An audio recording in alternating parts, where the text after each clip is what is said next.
All right. So then you also believe the running back situation, is that more of a veteran or something that they'll look at in the draft? Well, I said, the elephant in the room's the Nick Chubb thing because ideally you want him.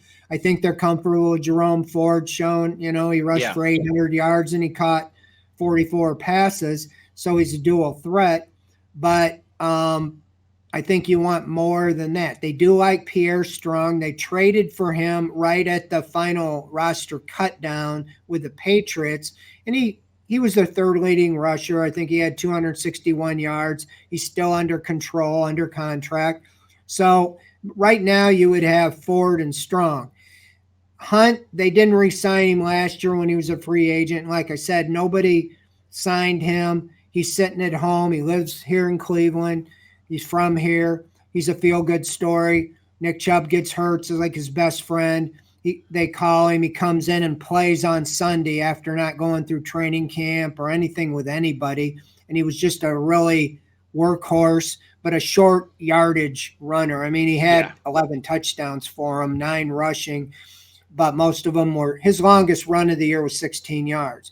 So I doubt if they'll re-sign him. He's even said so much that he's looking at free agency. Okay. I don't know if he's going to have a market, but I think the Browns know he's probably going to be available. But I think they will. I don't think they'll go free agency route because again, that although running backs have kind of been the one market that hasn't got the big contracts. A guy like Zach Moss, something like that, because the Colts committed to Jonathan Taylor, he might become available, or somebody even, but then you're kind of painting the picture to Nick Chubb, that we're replacing you. So I really don't know what they're going to do. It could be, they got Jerome Ford in the 5th round, and that seems to be a trend with running backs too. They might definitely look to they've drafted 2. They drafted Demetric Felton in the 6th or 7th round. So I can see them adding another quarter or a running back lower in the draft. Makes sense. Cheaper under first contract. And some of those guys, emerge.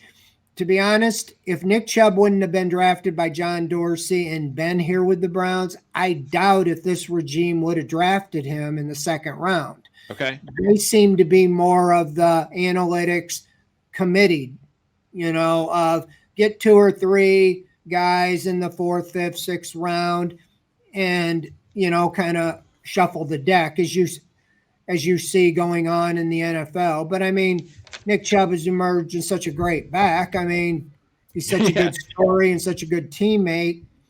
And what's unfortunate, he was on track, if he stayed with the Browns, to break Jim Brown's record. Now, he would have had to play like 4 or 5 more years healthy, and then he gets hurt in the 2nd game. So that's the big question. I think they look at they know they got to get a little more depth there for sure because they're smart enough to know they can't just count on Nick Chubb being the back he was.